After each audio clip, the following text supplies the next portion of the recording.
오늘 우리에게 주시는 하나님 말씀 이사야 59장 9절입니다.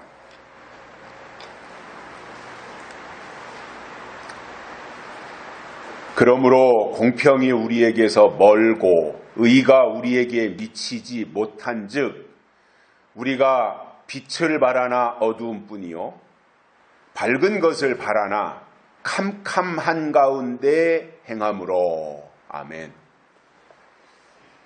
한 주간 동안도 건강하셨습니까? 몸에 병이 나거나 어떤 문제가 생겼을 때 거기에는 반드시 원인이 있습니다. 먹은 것에 문제가 있다든가 아니면 생활 습관의 문제라든가 어떤 원인이 있고, 병을 치료한다고 하는 것은 그 원인을 찾아서 치료하는 것이 중요한데, 대부분이 병이 나면 원인을 찾으려고 하기보다는 증상만 완화시키려고 합니다. 예를 들어서 몸에서 갑자기 열이 난다고 하면 어떤 그 원인이 있기 때문에 열이 나는데, 대개가 아이고 나 열나니까 아이고 내가 움직이기가 불편하네. 그러니까 이 열나는 이 증상이 불편해서 타이레놀을 하나를 먹는 것은 원인을 제거하는 것은 아니기 때문에 언제든지 다시 유사한 증상이 나타날 수 있습니다. 저는 교회와 신앙도 같은 원리라고 봅니다. 흔히들 사람들이 그러한 이야기들을 많이 합니다. 한국교회가 변질됐다.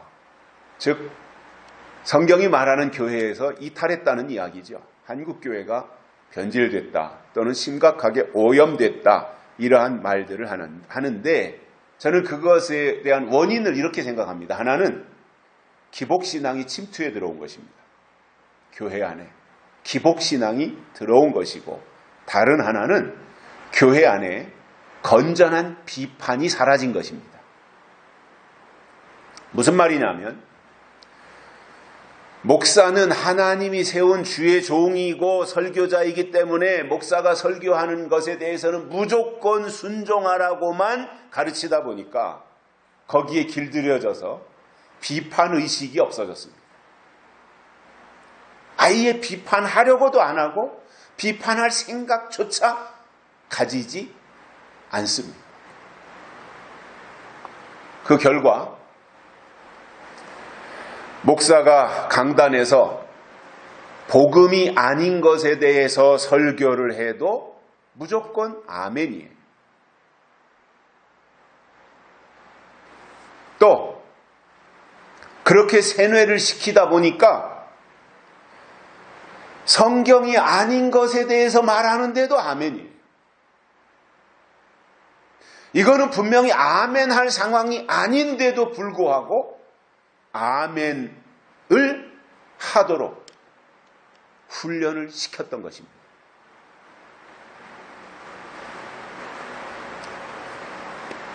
물론 비난하는 것에 대해서는 조심해야 되겠지만 건전한 비판이나 또는 비평은 당연히 있어야 서로 발전할 수 있고, 또 잘못 가는 것에 대해서 예방할 수도 있는 것입니다.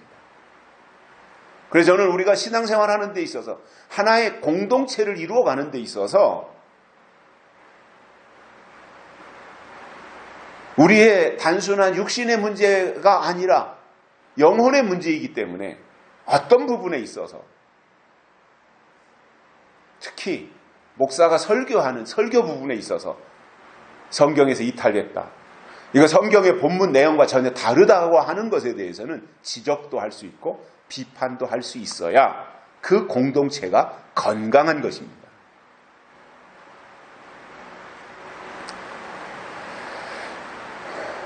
다만 거기에 헐뜯고 물어뜯는 식의 비난이나 조롱은 배제해야 되겠지만, 건전한 비판 기능이 있다고 하는 것은 그 공동체가 굉장히 건강하다라고 하는 것을 반영하는 좋은 지수가 될 수 있습니다. 그래서 저는 한국교회가 그냥 목사가 말하는 것에 대해서, 설교하는 것에 대해서 그냥 따라가거나 끌려가는 식의 모습이 아니라 견제할 부분이 있다면 서로 견제하고 공유할 부분이 있다면 함께 공유하면서 갈 수 있는 그러한 구조로 개혁이 돼야 된다. 이렇게 생각을 합니다. 오래전입니다마는 사랑의 교회에서 목회하시던 옥하는 목사님이 그러한 제자훈련도 했고 책도 쓰신 것 중에 평신도를 깨운다라는 제목의 책이 있습니다. 그냥 율법적인 교회에서는 그냥 평신도는 아멘만 하고 따라만 하고 헌금이나 해라, 참석만 해라, 이렇게 이끌고 가던 전통적인 교회에 신선한 충격을 줬던 것이 평신도를 깨운다라는 제자훈련과 그 책이었습니다. 그래서 그때 당시에 유명했던 말이 뭐였냐면 잠자는 교회는 평신도가 아니라 병신도다, 이런 말이 있었어요. 아무것도 반응하지 아니하고 그냥 끌려가는. 그래서 평신도로서 역할을 해야 되는데 그 역할을 못하다 보니 병신도가 되었다, 이렇게 이야기하는 내용들도 있었던 것입니다. 우리가 개혁주의라고 하는 것은 날마다 변화하는 거예요. 새로워지는 거예요. 좋게 바뀌어가는 거예요. 그래서 교회도 이렇게 가는 것보다는 이렇게 가는 것이 하나님이 기뻐하시는 일이다. 전통적으로는 지금까지 이렇게 왔지만 이것보다는 하나님이 원하시는 것은 이것이다. 성경이 지금 이렇게 말씀하고 있다라고 하는 것에 대해서 순간순간 어떠한 변화를 주고 방향을 바꾸어서 하나님을 향해서 하나님의 뜻대로 나아가는 것이 중요한 것이지, 옛날부터 이렇게 해왔으니까 그렇게 가야 되라고 구태의연한 방법으로 옛날 것을 사수하고 지키고 있는 것이 꼭 좋은 것은 아니더라는 거예요. 제가 생각하는 것은 교회가 지금까지 계속해서 내려왔던 좋은 전통을 받아들여서 그 전통의 토대 위에 이 시대에 우리가 어떠한 일을 어떻게 해야 될 것인가에 대한 변화를 주는 그러한 개혁이 꼭 필요하지 않을까, 그러한 생각을 가지게 됩니다. 자, 오늘은 신앙생활을 우리가 하면서 절대 만나서는 안 되는 부류가 있습니다. 그것을 이사야 선지자는 59장에서 악인이라고 표현했고, 저는 지난 5주 동안 구원받지 못하는 자로서 이렇게 구분해서 설명을 했습니다. 물론 오늘 제목도, 오늘 내용도 그동안 5번에 걸쳐서 들었던 내용이 이어지고 있기 때문에 구원받지 못하는 자들을 만난 결과가 어떻게 될 것이냐, 이렇게 제목을 해도 되지만 저는 뭔가 이제 5번 동안 그런 제목으로 들었기 때문에 제목을 바꿔서 구원받지 못하는 자나 악인이나 같은 의미로 이사야가 사용을 했기 때문에 악인을 만난 결과가 무엇인지, 그리고 그 악인을 만나면 우리가 어떻게 되는지, 그것에 대해서 3가지를 깨닫고 은혜를 받겠습니다. 첫째로, 악인을 만나면 공평이 멀어집니다. 악인에게는 아예 공평이라는 유전자 자체가 없습니다. 그리고 그들 속에 계급의식이 있어요. 이건 아주 나쁜 거예요. 공평해서 평등하게 가야 되는데 공평과 평등이 없을 뿐만 아니라 그들 안에서 계급의식까지 있다는 거예요. 그러다 보니까 억압하고 상대방이 누려야 될 자유를 박탈하는 거예요. 그래서 자기의 자유를 말하면서 상대방의 자유를 박탈하는 것, 이것이 악인이에요. 제가 이런 이야기를 하는 것에 대해서 공감하지 않는 분들도 계실지 모르겠습니다만은, 저는 민주주의가 발전하기 위해서는 보수와 진보가 같이 균형을 이루어야 된다고 생각하는 사람입니다. 보수만 있어서도 안 되고 진보만 있어서도 안 되고, 보수, 그동안에 우리가 해왔던 것을 지키자라고 하는 보수와 새로운 변화를 주자라고 하는 진보, 즉 개혁을 일으키는, 이것이 서로 견제하고 균형을 이루면서 그 공동체가, 그 국가가 좋은 모습으로 발전해 나갈 수 있습니다. 그런데 우리나라의 문제가 뭐냐면 주사파입니다. 주사파. 주사파는 진보가 아닙니다. 그 주사파가 진보의 굴레를 뒤집어 쓰고 그들이 하는 게 뭐냐면 공평을 말하고 평등을 말합니다. 명분은 좋습니다. 말로는 평등을 말해요. 그런데 그들이 하는 일을 보면 굉장한 계급을 만들어서 그 안에 계급이 있고, 그리고 그것으로 상대방을 윽박지르고 억압하는, 그리고 자유를 박탈하는 일을 하고 있더라는 거예요. 그 대표적인 것이 문재인 정부였잖아요.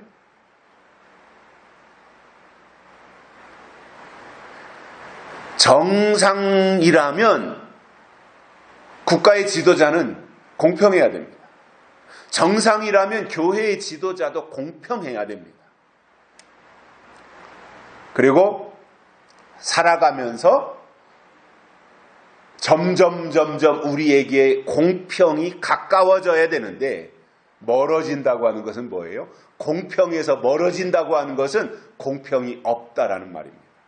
이사야 당시에 지도자들이 그랬다, 그 말이에요. 창세기에도 야곱의 12 아들 중에 요셉은 아버지의 마음에 쏙 들었어요. 물론 출생 자체가 야곱이 진짜 사랑했던 라헬을 통해서 얻은 첫 번째 아들이었으니 그 야곱이 얼마나 예뻤겠으며 마음에 쏙 들어서 12 형제들 중에 유난스럽게 요셉은 채색 옷을 입고 살았던 것입니다. 그러나 다른 자식들의 입장에서 볼 때 부모가 제 요셉만 예뻐하네, 요셉만 사랑하네, 아이고 아버지가 편애하네, 이렇게 생각이 들게 되면 자식들에게 그것이 상처가 되잖아요. 우리 아버지는 왜 쟤만 예뻐해? 우리는 아버지가 낳은 자식이 아닌가? 우린 다리 밑에서 주워왔나? 왜 쟤만 예뻐해? 그러면서 불만이 생기고 상처가 되는 거예요. 그래서 이렇게 좀 가정에서도 지금이야 자식들 하나 둘밖에 안 나니까 그것에 대해서 문제가 되지 않겠지만, 과거에 6, 7, 8씩 낳을 때는 그 중에서 부모의 마음에 더 들고 심부름도 잘하고 순종도 잘하는 그러한 자식에게 더 마음이 갔던 그러한 때도 있지 않았겠습니까? 제가 한 10여일 전에 시찰회 모임이 있어서 전라북도 장수에 갔었습니다. 여기서 한 2시간 좀 더 걸리는 먼 거리였는데, 거기에 가서 시찰회 모임을 하고 또 그 교회, 새로 부임해 간 교회에 이제 시찰을 해야 돼서 거기를 다 둘러보고, 그리고 식사를 마친 후에 또 시간이 좀 여유가 있으니까 같이 이야기 좀 하자 그래서 근처에 있는 괜찮은 카페에 들어가서 차를 마시면서 이야기를 하고 있었습니다. 그런데 장수가 고향이신 분이 이런 이야기를 하는 거예요. 우리가 차를 마시고 있는 그 집이 옛날엔 자식을 14남매를 둔 집이었다는 거예요. 그 집 자리가. 그러나 지금은 이제 그 집이 팔려서 다른 사람들이 매입해가지고 거기서 카페를 운영하고 있지만, 과거에는 그 집에서 14남매가 왁자지껄 모여서 살던 집이었다, 이렇게 이야기를 하는 거예요. 그래서 제가 그 말을 듣고 얼른 물었습니다. 그럼 그 14남매를 한 어머니가 다 낳은 거냐? 그러니까 그렇다는 거예요. 한 어머니가 14남매를 낳았다는 거예요. 제가 순간 머릿속으로 계산을 해보니까 그 어머니는 평균 2년에 한 명씩 아이를 낳았다면 28년을 배불러 있었던 거예요. 대단한 거죠. 지금 14명 낳았다 그러면 무슨 강아지인가 뭐 그렇게 많이 낳냐 이렇게 이제 핀잔하는 사람들도 있을 텐데 뭐 그때 당시에는 또 그런 경우들도 있었으니까요. 그 많은 자식들을 키우면서 부모는 부모대로 얼마나 힘들었겠습니까? 그 과정 속에서. 그리고 그 14남매를 돌보는 부모가 자식들을 어떻게 돌보고 키웠는지에 대해서는 우리가 알 수 없지만 그러나 그런 이야기를 종합해 보면서 이런 생각을 가지게 되는 거예요. 집에서든 교회에서든 학교에서든 또는 직장에서든 사람은 차별당하거나 아니면 공평하지 못한 대우를 받게 되면 그것에 대해서 불쾌해하고 분노가 치미는 것이 모든 사람들의 공통적인 반응일 것입니다. 그런데 우리가 이렇게 구석구석 둘러보면 뭐 저희가 초등학교 다닐 때에도 한 반에 아마 60명씩 이렇게 됐고 또 그때만 해도 뭐 이렇게 그 고발 프로그램이라든가 SNS라든가 이런 것들이 거의 전혀 없으니까 학교 안에서 일어나는 일을 그 애가 집에 가서 부모한테 말하지 않으면 전혀 모르는 상황일 때 저도 이렇게 과거를 생각해 보면 아 그때 몇 학년 때 초등학교 4학년 때 그때 담임 선생님이 여자 선생님이었는데 아 그 선생님이 차별하는 분이었구나 이게 생각이 나는 거예요. 아 5학년 때 선생님은 점심시간이면 나가서 점심을 먹고 막걸리를 한잔 하고 들어오셔서 얼굴이 뻘개가지고 오후 수업을 진행하신 분이었다. 그런데 그 선생님이 제가 안타깝게도 5학년, 6학년 제일 중요한 시기에 2년을 그분이 담임선생님을 하신 거예요. 점심시간이면 술을 드시고 들어와가지고 말이죠. 근데 그때는 그것이 아무렇지도 않았었나 봐요.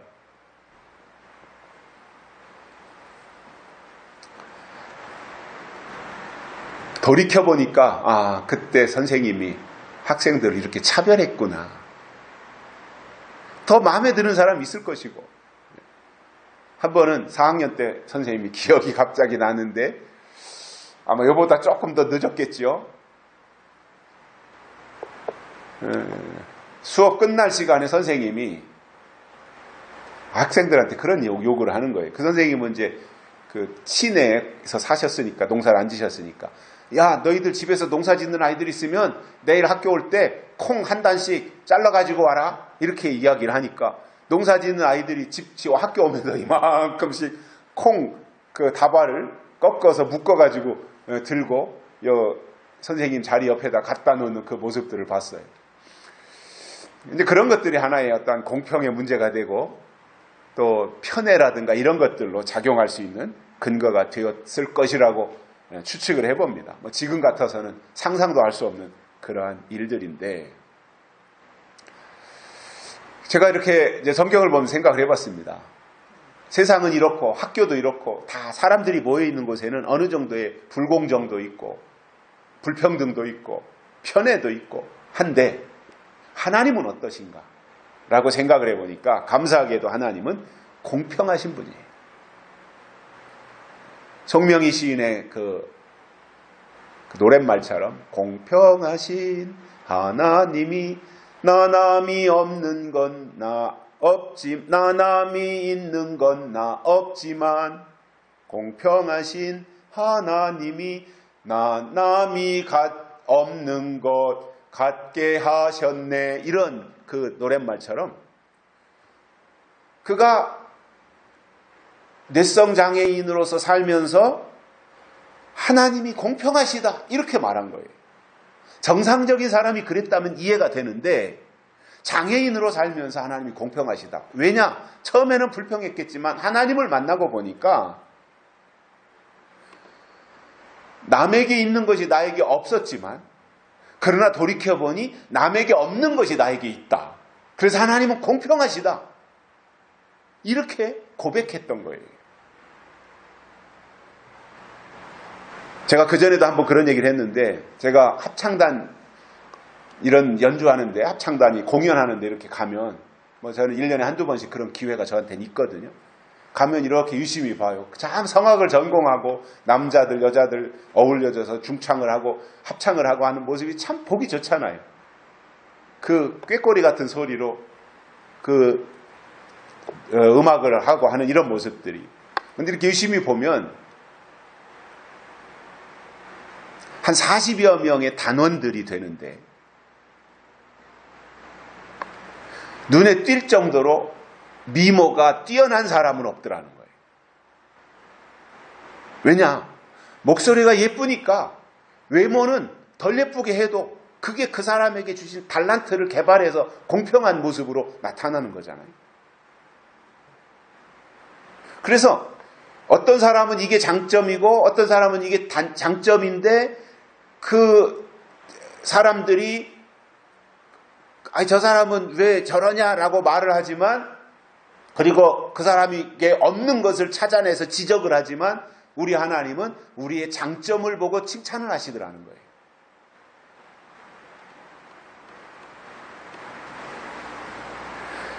그래서 하나님은 공평하신 분인데 오늘 본문에서 이사야 선지자가 말씀한 것처럼 공평이 멀어진다고 하는 말은 무슨 말이냐면 하나님이 없다는 말이에요.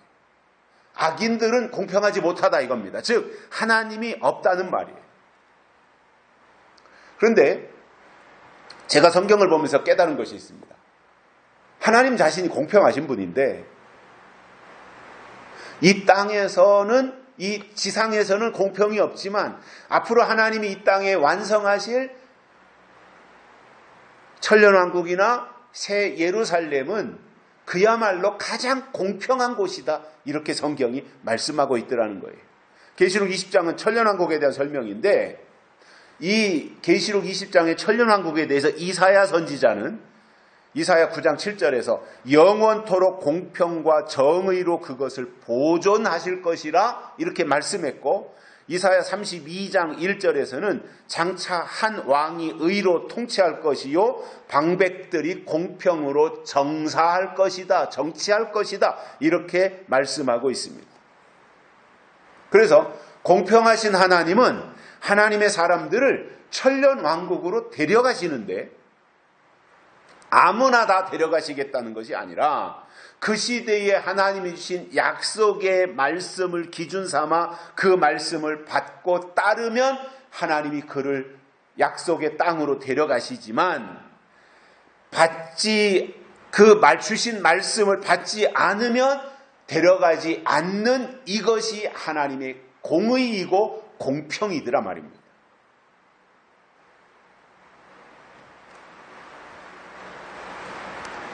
신약에 와서도 예수 믿으면 구원받는다. 여기에는 예수를 믿지 않으면 구원받지 못한다는 말이 내포되어 있는 말입니다. 이게 공평인 겁니다. 기준이 있어야 되는 겁니다. 모든 것에는 기준이 있어야 됩니다. 그래서 그 기준에 부합하면 하나님이 그들에게 약속한 것을 제공하시겠다는 거예요. 이게 공평이라는 거예요.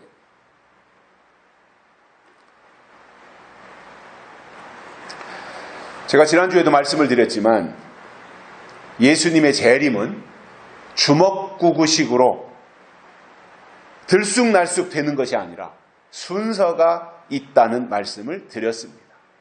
즉 인을 떼고 인을 치신 후에 환란이 있고 나서 예수님이 재림하시면 그 뒤를 이어서 천년왕국이 이루어진다라는 것이 성경이 우리에게 설명해 주고 있는 내용인 것입니다.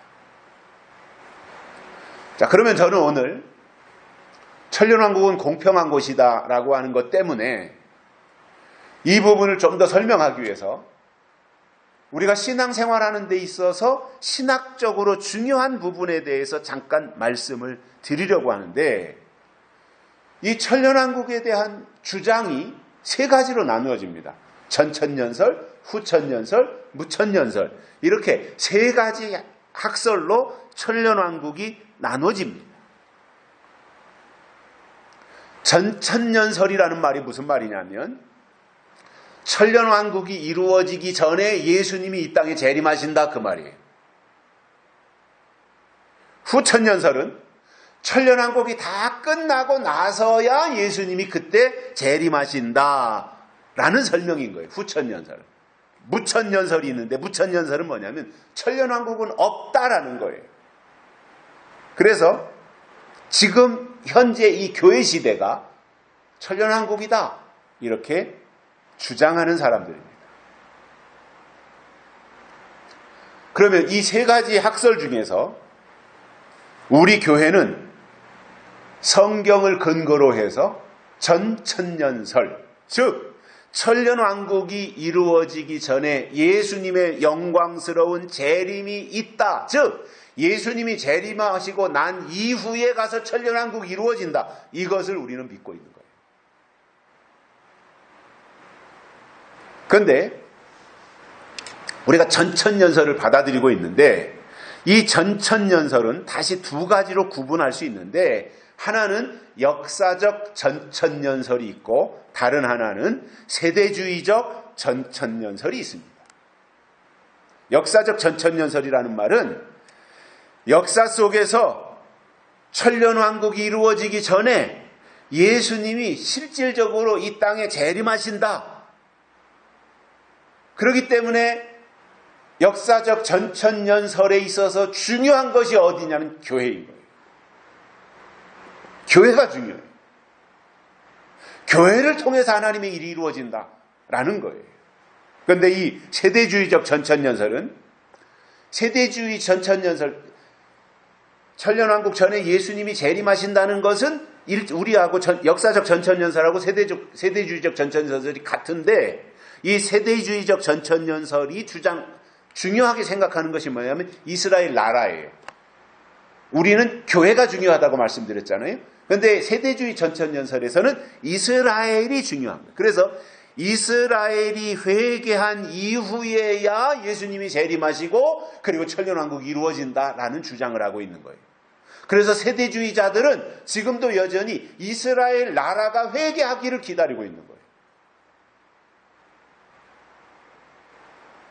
그러니까 우리의 입장에서 볼 때 역사적 전천년설을 따르는 우리의 입장에서 볼 때 구약이 예수님 오심으로 끝나고 구약의 민족 이스라엘이 신약에 와서 교회 이스라엘로 되었는데 그렇다면 신약에 와서는 교회가 중요하지 저 유대인이나 민족 이스라엘이 중요한 것이 아닌데 세대주의는 여전히 교회보다는 이스라엘 민족의 회개를 기다리고 있다라고 하는 이러한 차이점을 보이고 있습니다.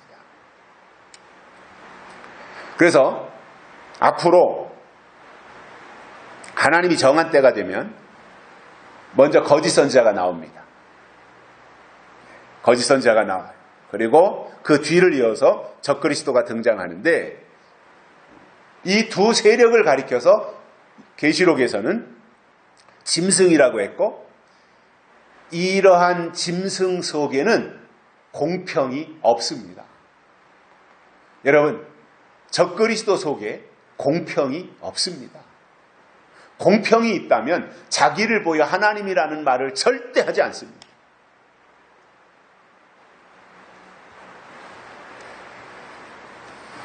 제가 성경을 보면서 깨달은 것이 있습니다. 구약 율법 시대의 기준은 율법이었습니다. 그러다가 예수님 오시고 난 이후에 신약에 와서 교회의 기준은 성령입니다. 바뀐 거예요. 기준이 바뀐 거예요. 그렇다면 하나님이 기준을 바꾸셨으면 율법에서 교회로 기준을 바꾸셨으면 율법에서 복음으로 기준을 바꾸셨으면 이스라엘 민족에서 교회 민족으로 하나님이 기준을 바꾸셨으면 우리도 얼른 하나님의 기준에다가 맞춰가야 되는 거예요. 이게 지혜예요. 그런데 하나님은 바꾸셨는데 여전히 안 바꾸고 있어요. 하나님은 이제 이스라엘의 민족 이스라엘이 중요한 것이 아니라 예수님 오신 이후로는 교회 이스라엘이 중요하다. 이렇게 하나님이 바꾸셨으면 바꾼 거기에다가 얼른 자기도 기준을 바꿔야 되는 거지.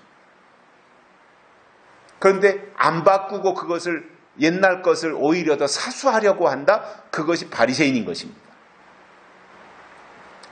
이것이 또한 마찬가지로 예수님이 다시 오실 때가 되면 계시록을 근거로 해서 예언의 말씀이 기준이 되어야 정상적인 신앙생활을 하고 있다 그 말이에요. 그런데 하나님은 열심히 부르면서 기준도 없고 공평도 없다면 그 사람이 바로 악인이다 그 말이에요. 그리고 악인을 만나면 그 사람도 악인이 되는 겁니다. 가끔씩 TV를 이렇게 보다 보면 좀비 영화라는 게 나와요. 우리 어렸을 땐 그런 거 있지도 않았는데 어느 날부터 뭐 좀비 하더니 영화까지 이제 좀비 영화가 나오는데 그 좀비가 영화 속에서 그 좀비를 두려워하는 사람들이 왜 그러냐면 그 좀비한테 물리면 그 좀비 안에 있는 균이 그 사람한테까지 이제 퍼져가지고 그 사람도 좀비가 되는 거예요. 무슨 말이냐면 악인을 만나면 똑같이 악인이 된다 그 말인 겁니다. 그래서 지금 이 시대는 하나님의 사람을 잘 만나는 것이 중요합니다. 아무 사람이나 만나는 것이 아니라 하나님의 사람을 만나는 것이 중요한 것입니다.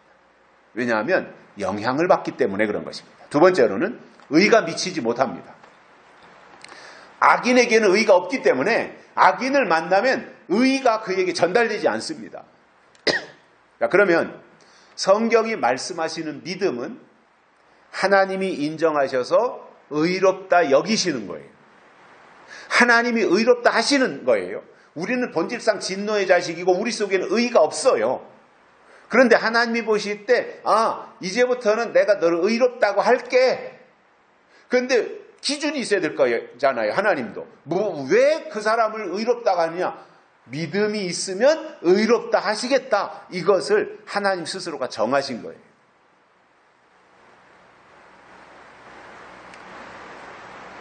그래서 정상적인 기독교 신앙은 행함이나 노력에 의해서 의롭게 되는 것이 아니라 오직 믿음으로 의롭게 된다는 거예요. 오직 믿음으로. 이것이 성경의 가르침이고, 그리고 이것이 바울이 로마서에서 설명하는 내용이며, 루터가 종교개혁을 하는 데 있어서도 내걸었던 것이 오직 믿음이었던 것입니다. 교회에서 가장 많이 강조하는 단어는 믿음이고, 그만큼 믿음이 중요하다는 거예요. 그렇다면 믿음이 무엇이냐를 아는 것은 더 중요하지 않겠습니까? 믿음으로 의롭게 되고 믿음으로 구원받는다면 그 믿음이 뭐냐 말이에요. 많은 사람들이 교회 다니면 믿음이라고 생각하고, 교회 와서 봉사하고 헌신하고 충성하면 믿음이라고 생각하며, 통성기도 시간에 주여 믿습니다 열창을 하고 아멘 삼창하고 이렇게 하면 그 자체가 믿음이라고 생각하면서 공중에다 대고 하나님, 내가 하나님을 믿습니다 이렇게 고백하면 그것이 믿음이라고 생각하겠지만 그게 아닙니다. 그것은 그 사람이 품고 있는 믿음을 표현하는 하나의 분출구 내지는 방편이 될 수는 있을지 모르지만, 성숙한 믿음이라고 하는 것은 하나님이 그에게 주신 약속을 믿는 것이다 그 말이에요. 약속이 있어야 믿음이 있는 것이다 그 말이에요. 아브라함이라고 하는 분이 믿음의 조상이 된 것은 그가 약속의 하나님을 믿었기 때문에 믿음의 조상이 되었던 거예요. 성경에서 가장 많이 등장하고 가장 많이 우리에게 설명되는 분이 아브라함이에요. 근데 아브라함이 뭐 잘난 사람도 아니에요. 아브라함이 무슨 선지자 출신도 아니에요. 아브라함의 아버지 데라는 우상장사였어요. 그러다가 어느 날 하나님이 부르신 거예요. 아브라함아, 너 본토 친척 족속 아비 집을 떠나 내가 네게 지시할 곳으로 가라. 이렇게 할 때에 그는 갈 바를 알지 못했지만 떠나갔고, 이러한 과정이 아브라함에게 있었는데, 그러한 것을 통해서 우리가 발견하는 것은 하나님은 아브라함을 그렇게 부르셨고, 부르신 아브라함에게 하나님이 약속을 주셨다라는 거죠. 하나님이 오늘 아브라함에게 이렇게 말씀하십니다. 야, 아브라함아, 내가 너에게 아들을 주겠다. 아들을 너에게 줄게. 이렇게 말씀하신 거예요.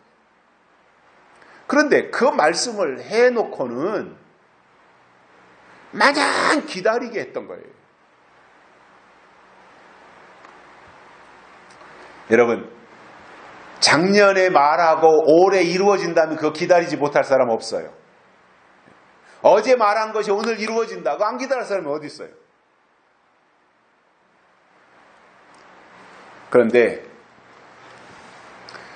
아들을 주겠다고 말씀하신 지 10년이 지나고 20년이 지났는데도 아무런 증상이 안 나타나는 거예요. 그러면 사람은 나이가 들면 어떤 신체 생리적으로 기능이 약화되고 안 되지 않습니까?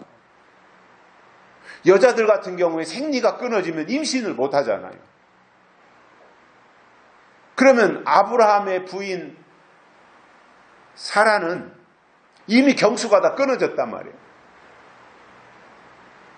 그런데도 아들을 주겠다고 하니까 기다렸는데 10년이 지나고 20년이 지났으니 처음에 그 말을 들었을 때도 이미 잉태를 할 수 없는 신체적 조건을 가지고 있었는데, 왜냐? 그때 나이가 뭐 60살이 넘었을 테니까, 살아도 65세쯤 됐으니까.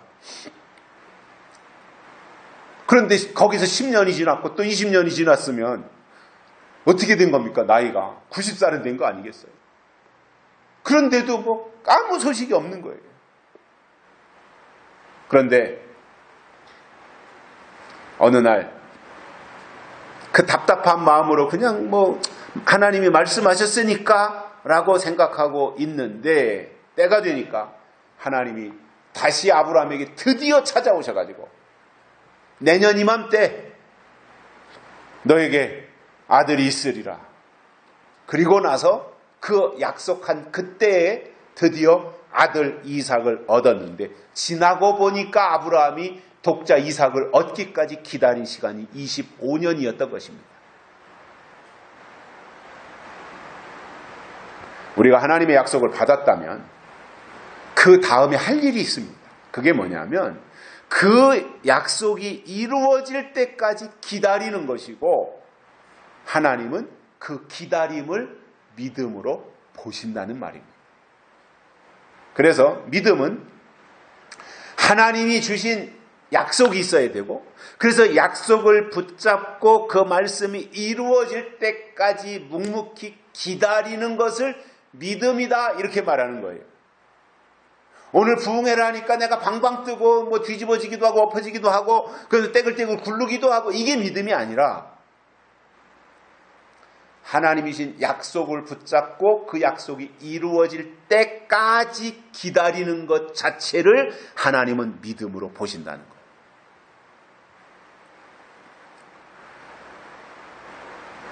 오래전입니다마는 어떤 분이 저에게 그런 이야기를 하셔요. 아유, 언제까지 그렇게 기다리라고만 하십니까? 급합니다. 자꾸 이제 나이가 들어가니까. 그때 그분의 나이가 70 중반쯤 되셨었나요? 그러니까 왜 기다리라고만 하는, 기다리는 설교만 하느냐 이거예요. 빨리빨리 이루어진다고 말해야 되지 않느냐.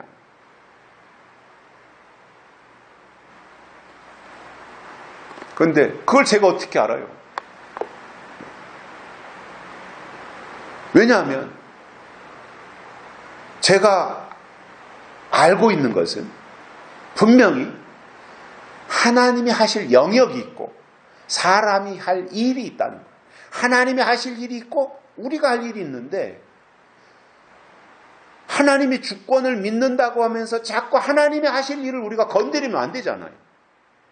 그 하나님이 하실 일은 하나님의 고유의 권한이고 하나님의 주권이기 때문에 하나님이 작정하신 일은 때가 되면 하나님이 하실 거예요. 예를 들어서 계시록에 보면 인을 뗀다. 그건 하나님이 인을 떼시는 거잖아요. 우리가 인을 뗄 수 없잖아요. 인을 친다고 할 때 하나님이 인을 치시는 거잖아요. 그럼 우리가 어떻게 인을 쳐요? 하나님이 하시는 일이지. 그러니까 이런 부분들에 대해서 하나님의 영역을 우리가 인정을 하고, 그것은 하나님의 주권에서 한 것이니까 하나님의 때를 우리는 그 약속이 하나님이 주신 약속이 분명하다면 그 약속을 굳게 붙잡고 이루어질 때까지 기다리고 나가는 것이 아닐까, 이렇게 생각을 하게 되는데, 그분은 저를 만나면 자꾸 그런 이야기를 하신 거예요. 그래서 제가 그런 얘기를 그때 했거든요. 그건 하나님이 하실 일이에요. 알지도 못하지만 하나님이 하실 일인데 하나님의 주권을 우리가 어떻게 침범을 할 수 있느냐. 그냥 우리는 약속을 붙잡고 기다리는 것이 중요합니다. 이러한 이야기를 했었습니다. 제가 왜 이 부분을 강조하느냐 하면, 하나님이 때를 따라주시는 약속이 있어야 믿음이 있는 것이지, 약속 자체가 없다면 믿음도 없는 거예요. 뭘 믿어요? 우리는 기독교 신앙의 핵심은 우리가 하나님을 믿는 것인데, 보이지 않는 하나님을 우리가 어떻게 알 수 있으며 어떻게 믿을 수 있습니까? 그래서 하나님이 보내신 예수 그리스도를 통해서, 또 예수님을 통해서, 아니면 구약의 선지자를 통해서 주신 하나님의 말씀을 통해서, 그 말씀 속에서, 또는 예수님이 주신 말씀 속에서 이 시대에 주시는 약속을 우리가 받아서 그 약속을 기다리는 것을 하나님은 믿음으로 여기신다는 말이에요. 그렇다면 믿음보다 더 중요한 것이 있다는 말입니다. 그게 뭐예요? 하나님의 약속이라는 말이에요. 그 약속을 믿어야 하나님은 드디어 그것을 믿음으로 인정하신다라는 거예요. 만약에 하나님을 믿는다고 말은 하면서 하나님의 의의가 없고 약속도 없고 의의에 미치지도 못한다면 그것은 하나님이 주신 믿음이 아닌 것입니다. 그리고 악인들이 가져다 주는 것이고 구원받지 못하는 자들이 제공해 주는 것이며 그것은 영혼을 파멸시키는 것입니다. 요즘 교회들을 보면 순종이나 충성은 잘 하는데 믿음이 성장하지 못합니다. 그냥 거기까지는 갔어요. 어느 정도 궤도. 주일 지키고 하나님의 말씀을 들으려고 하고 교회 가려고 하고 또 말씀대로 살려고 하고 이런 모습으로는 거기까지는 갔는데, 그 단계까지는 갔는데 미숙한 거예요. 거기서 사춘기를 뛰어넘고 청소년기를 건너서 장년기를 가고 이렇게 해야 되는데 미숙한 거예요. 또 약속이 없다 보니 의의가 없고 의의가 없으니 기다림도 없으며 기다림이 없다고 하는 것은 하나님의 사람이 아니라는 말이에요. 믿음이 아닌데 어떻게 하나님의 사람일 수 있겠습니까? 결국 성경은 장성한 신앙이 돼서 선악을 분별해야 된다라고 말씀하시는데 어린아이 수준에 머물러 있다 보니까 악인을 분별도 못하고 악인을 이기지도 못하며 하나님의 약속을 기다리지도 못하는 2-3살짜리 신앙에 머물러 있는 수준밖에는 안 된다라는 것입니다. 그러니 거기에 어떻게 하나님이 주시는 의의가 있을 수 있겠습니까? 세 번째로는 어두움과 캄캄함 가운데 행한다 이렇게 말씀하고 있습니다. 어두움과 캄캄함 가운데 악인들을 만나면 어두움과 캄캄함 가운데서 행한다는 거예요. 캄캄하다는 것은 뭐예요? 빛이 없다는 거잖아요. 빛이 있어야 되는 이유는 수도 없이 많아요.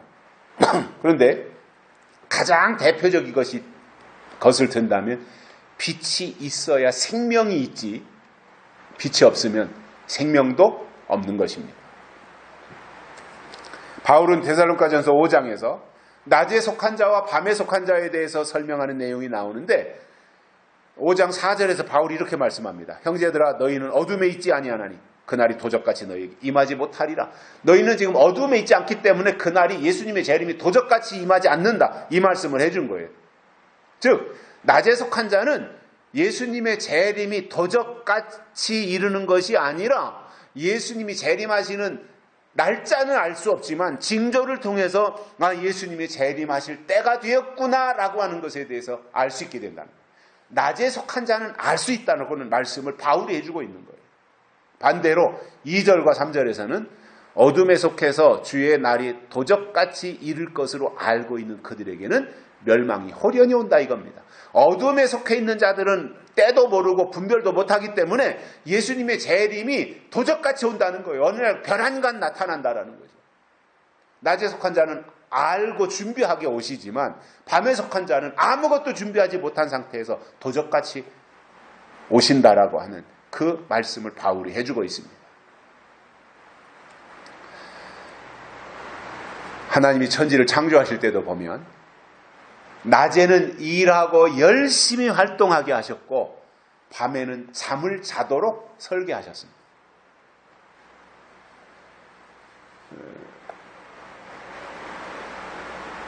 곡식도 보면 잠을 자야 되는데 논이나 밭이나 그 가생이에다가 가로등을 환하게 켜놓잖아요. 밤새. 그러면 곡식들도 밤에는 자야 되거든요.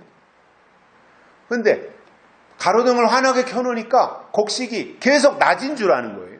그래서 낮에 하는 활동을 계속 하다 보니까 곡식이 연글지 못하고 쭉정이만 되는 거예요. 뭐 어렸을 때 그런 이치는 저도 잘 몰랐는데 몇 년 전에 교회 앞에 마당이 이렇게 나무로 우거지기 전에 뭐 이쪽 화장실 앞쪽 그쪽에다가 뭐 옥수수였나 무슨 콩이었나 이런 걸 심었었어요. 콩인지 옥수수인지. 근데 이렇게 이제 거름 주고 비료 주고 하니까 잘 자랐는데 한 번씩 들여다보면은 연글질 않는 거예요. 모양새는 갖췄는데 알맹이가 연글지 않는 거예요. 보니까 가로등이 있잖아요, 저기. 밤새 가로등이 켜져 있으니까 곡식들이 잠을 자지 못해가지고 밤에 해야 될, 밤에 낮에 활동하고 밤에 쉬고 이런 것들이 이제 이루어져야 되는데 그것이 안 되다 보니까 쭉정이가 되는 거예요. 작년에 신문사로 제보 전화가 왔었어요. 내용이 뭐냐면 그동안 그전에는 자기 집 밭 옆에 가로등이 없었는데 시청에서 거기다 가로등을 세웠다는 거예요. 그 뒤로부터 곡식이 안 된다는 거죠. 그래서 가서 이제 설명을 들었어요. 그러니까 이제 이분은 밤만 되면 잠 안 자고 있다가 가로등을 가서 끄는 거예요. 그럼 거기 이제 시골 촌길이니까 밤에 뭐 밖에 나가서 일 보고 오는 사람, 퇴근하는 사람 이런 사람들이 겨울 같은 데도 그렇고 뭐 여름에도 뭐 해가 길어도 밤늦게 되면 11시 되고 그러면 깜깜하잖아요. 그러니까 가로등을 켜는 거예요. 그 싸움을 하고 있는 거예요. 밭주인은 가로등을 끄고 동네 사람들은 가로등을 켜고 그 싸움을 하고 있는 거예요. 그 싸움을. 서로 갈등이 얼마나 커요. 그러니까.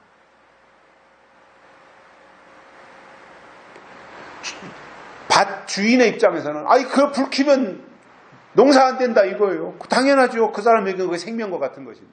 동네 주민들은 이거 이렇게 위험한데 불을 켜야 환해서 왔다 갔다 하지. 가로등이 없으면 위험해서 안 된다. 그 말도 맞아요. 근데 이제 다행히 협의가 잘 돼가지고 밤 11시 이후에 다니는 사람은 거의 없으니까 밤 11시까지는 가로등을 켜고 밤 11시부터 새벽까지는 가로등을 끄는 것으로 그렇게 협의가 돼서 이제 마무리가 된 그런 내용이 있어요. 곡식도 밤에 잠을 자야 됩니다. 마찬가지로 사람도 하나님이 밤이면 잠을 자도록 만드셨는데 의학적으로도 보면, 과학자들이 하는 얘기입니다. 의학적으로도 보면 사람의 뇌에서 밤 11시부터 새벽 3시까지 분비되는 호르몬이 있는데, 그러니까 사람이 잠잘 때 나오는 호르몬이에요. 그래서 밤에 잠을 잘 때는 확실하게 자라는 거죠. 불 다 끄고 깜깜하게 하고 자야 뇌에서 이제 밤이구나 인식을 하고 그 호르몬이 분비되는데, 밤에 잠을 자는데 불 다 켜놓고 잠을 자면 뇌가 낮이네, 화나네 이렇게 인식을 한다는 거예요. 그러니까 그 호르몬 분비가 안 되는데, 밤 11시부터 새벽 3시까지 분비되는 그 호르몬이 뭐냐면 우리 몸 안에서 발생하는 암세포를 파괴시키는 호르몬이에요. 그러니까 낮에 활동할 때 암세포가 하루에 사람 몸에서 한 3,000개씩 이상 암세포가 나온다고 하는데, 밤에 잘 때 뇌에서 그 호르몬이 분비돼서 몸 안 구석구석을 다 돌아다니면서 암세포를 다 파괴시키는 거예요. 그러니까 우리가 이렇게 건강을 유지하며 살 수 있다 말입니다. 어쩌다 한두 번 날밤 새우는 거야. 큰 지장이 안 되겠지만, 밤에 계속해서 잠 안 자고 일하는 사람들 있잖아요. 그런 직업을 가진 사람들은 고려해 봐야 되고, 건강관리에도 신경을 많이 써야 될 겁니다. 저는 제 주변에서도 여럿을 봤어요.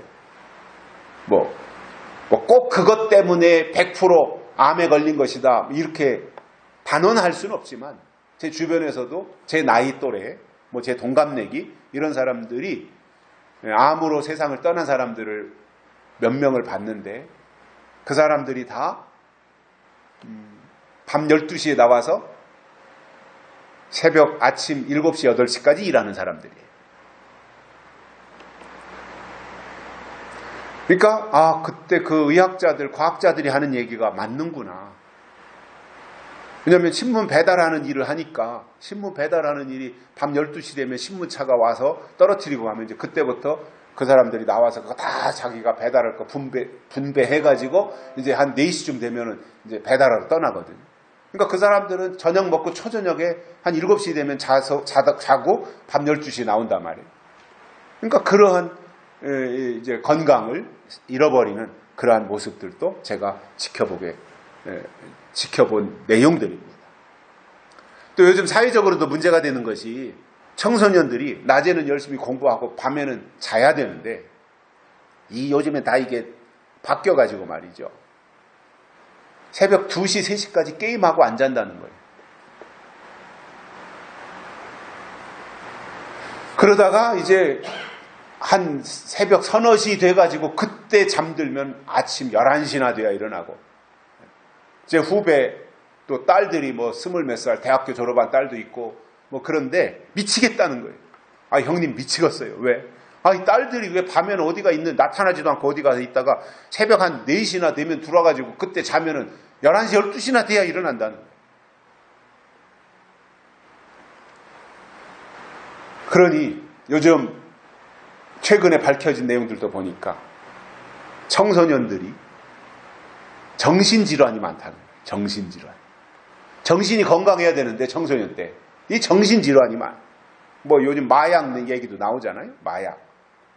근데 왜 정신이 건강하지 못한가? 스트레스도 많고 폭력적이고.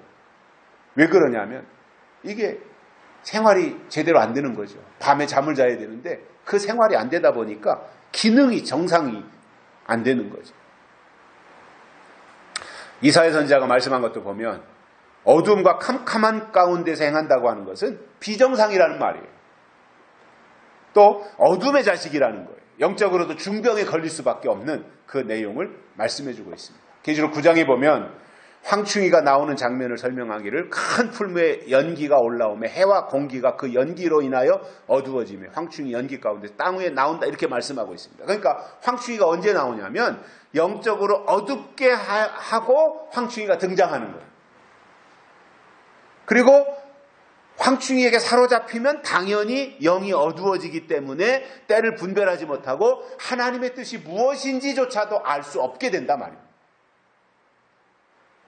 그래서 하나님이 원하시는 신앙은 뭐냐면 황충이가 나와서 어둡게 할 때 우리는 어두워지지 않는 거예요. 이렇게 되어야 황충이하고 상관이 없어지는 거예요. 황충이는 어둡게 하기 위해서 나오는데 하나님의 사람들, 하나님이 원하시는 신앙은 낮에 속한 자로 빛의 자녀로 밝음 가운데서 살아가는 모습을 간직해야 되는 겁니다. 이사야 선지자는 너희는 하나님을 만날 만한 때에 찾으라, 가까이 계실 때에 그를 부르라, 이렇게 말씀하셨습니다. 무슨 말이냐면 모든 것에는 다 때가 있다는 말입니다. 그리고 하나님이 하시는 일도 철저하게 기한이 다 정해져 있습니다. 1260일, 42달, 3년 반, 한때, 두때, 반때 다 정해져 있더라는 거예요. 하나님이 하실 일들이. 그리고 하나님은 하나님이 정한 그대로 모든 일을 진행하시기 때문에 성경을 통해서 하나님의 때를 분별하는 것이 중요합니다. 그러나 악인을 만나면 악인 속에 그런 분별력 자체가 없기 때문에, 공평도 없고 의도 없고 빛도 없기 때문에 분별 자체를 못하는 겁니다. 결론으로 우리가 하나님을 만나면 살지만 사탄을 만나면 죽습니다.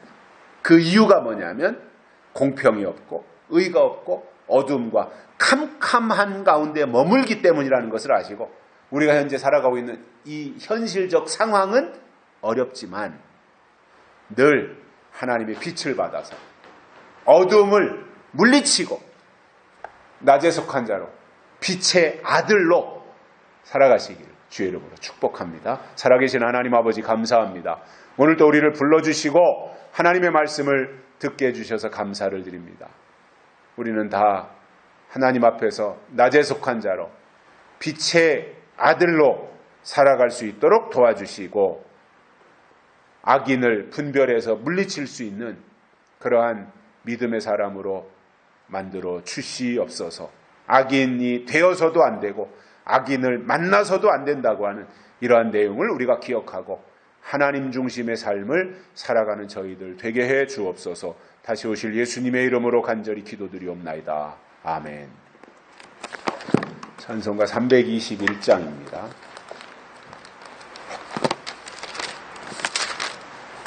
1절과 4절 부르시면서 헌금 드리시겠습니다.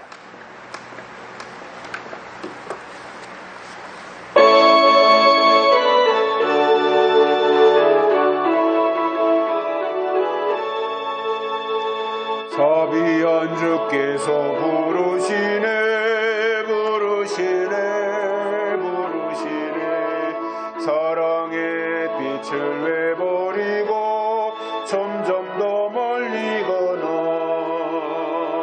지금 오라 지금 오라 서비한 주께로 지금 곧 나오 4절입니다. 주님의 소리를 들어보라 들어보라 들어보라 그 이름 믿는 자 복받으리 어서 곧 일어나라 지금 오라 지금 오라 서비한 주께로 지금 곧 나오라. 하나님 감사합니다. 오늘도 우리를 불러주시고 말씀을 주셨습니다. 분별할 것을 분별하고 따를 것을 따르며 하나님이 기뻐하시는 약속의 사람, 믿음의 사람으로 살아가도록 우리를 인도하여 주시고 끝까지 승리할 수 있도록 도와주시옵소서. 하나님께 헌금을 드렸습니다. 우리의 손길을 복되게 하여 주시고 하나님의 일에 온전히 쓰임받게 하시며 주님 다시 오시는 길을 올바로 예비하고 그 주님을 만날 수 있는 믿음으로 우리 자신이 만들어져 갈 수 있도록 하나님이 축복해 주시옵소서. 쓰여지는 곳에도 오병이어의 기적이 있게 하시며 우리 모두의 손길 가정 위에 필요한 모든 것을 하나님이 공급해 주시옵소서. 이제는 충성된 증인으로 죽은 자들 가운데서 먼저 나시고 땅의 임금들의 머리 되신 우리 주 예수 그리스도의 은혜와 죄에서 우리를 해방하시고 나라와 제사장으로 삼으시는 하나님 우리 아버지의 극진하신 사랑하심과 우리를 진리 가운데로 인도하시고 예언의 말씀을 통해서 장래 일을 알게 하시는 성령님의 감화 교통 위로 내주 충만하심이 오늘도 하나님 앞에 나 말씀을 듣고 이 말씀이 유가 되어서 주님 오시는 그날까지 하나님의 약속대로 살기를 원하는 종들의 머리 위에와 가정과 자녀들과 기도하는 모든 제목 위에 이제로부터 영원토록 함께 있을지어다. 아멘.